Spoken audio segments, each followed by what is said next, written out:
হ্যাংলার রেসিপিতে আপনাদের সবাইকে স্বাগত। বাঙালির নববর্ষ মানেই তো ভুরিভোজ, আর ভুরিভোজে দুধ শুক্তো থাকবে না তা কি হয়? আজ বলবো নারকেল ছাড়াই কিভাবে দুধ শুক্তো বানাবেন পুরো অনুষ্ঠান বাড়ির মতো। প্রথমেই সব আনাজগুলো একটু লম্বা লম্বা করে কেটে নেব।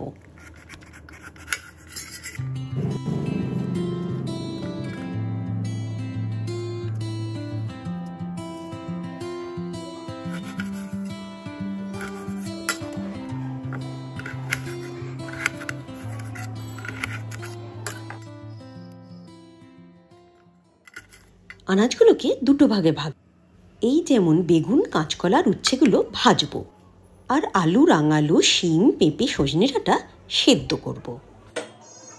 আর কি লাগছে একটু দেখে নিই। বড়ি, দুটো তেজপাতা, হাফ চামচ রাঁধুনি, 1 চামচ 5 ফোড়ন, 1.5 চামচ নুন, 1 চামচ ময়দা আর 2 চামচ চিনি। আর লাগছে 1.5 চামচ আদা বাটা, 2 চামচ ঘি, 2 চামচ সর্ষে, 2 চামচ পোস্ত বাটা, হাফ কাপ দুধ। প্রথমে হাফ চামচ রাঁধুনি শুকনো কড়াইয়ে একটু নেড়ে নেব।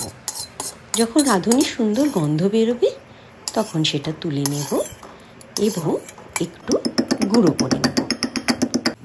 এবার একটা পাত্রে জল ফুটে গেলে তাতে নুন দিয়ে দেব এবং সেদ্ধ করার সব আনাজগুলো দিয়ে 7 থেকে 8 মিনিট ঢাকা দিয়ে ফোটাবো।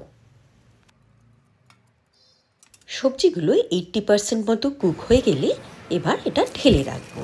এই জলটা কিন্তু ফেলবেন না, এতেই হবে রান্নাটা।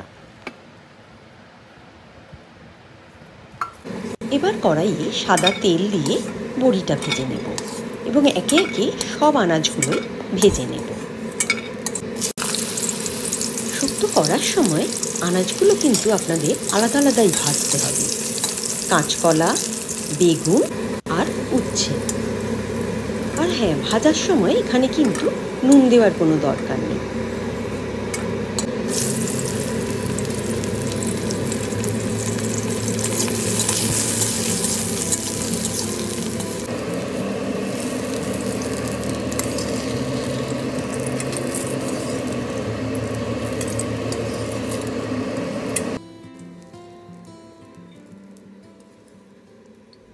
সব কিছু ভাজা হয়ে গেলে এই তেলের মধ্যে 5 ফোড়ন ও 2 তেজপাতা দিয়ে একটু নাড়ব।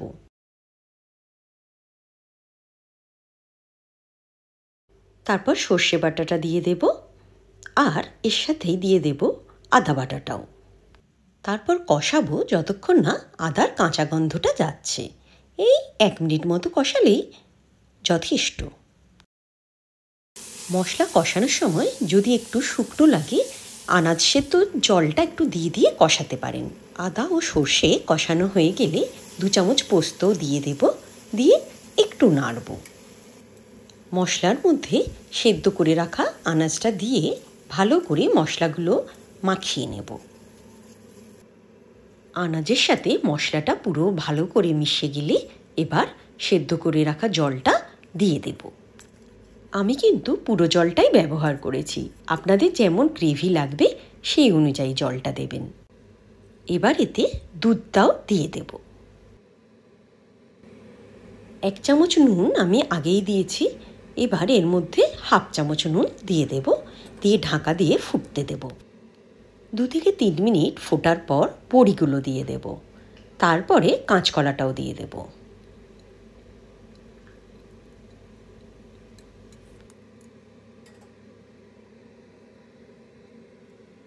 ভেজে রাখা বেগুন এবং উচ্ছেটাও এবার এর সাথে মিশিয়ে নেব।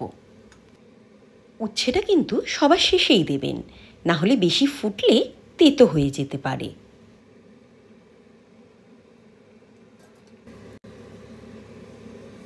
এর মধ্যে চিনি, ঘি মিশিয়ে নেব আর গুঁড়ো করে রাখা রাঁধুনিটাও দিয়ে দেব।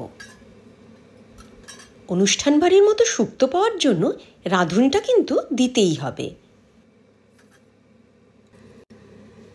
একটু ঘন টেক্সচার পাওয়ার জন্য 2 চামচ ময়দা গোলা জল দিয়ে দেব।